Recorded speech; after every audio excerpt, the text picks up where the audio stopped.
कमीनी, साफ सुथरा बात बता कि तू पति के संग रहेगी या देवर के साथ? हम देवर साथ चला है। देखो लड़की सुनो, ये बात बड़ी गंदी है।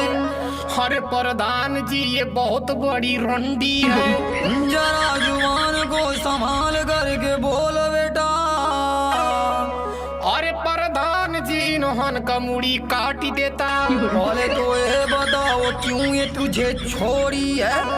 जड़ झगड़े की ये प्रधान इसकी ढोढ़ी है। क्या ये ढोढ़ी दिखा के देवर को फंसाई है? हाँ हाँ प्रधान ये औरत नहीं हर जाई है। अच्छा ये बता कि तू पत्नी की सेवा करता था? मैं तो बाहर था, मेरा भाई सेवा करता था। तू जो सेवा की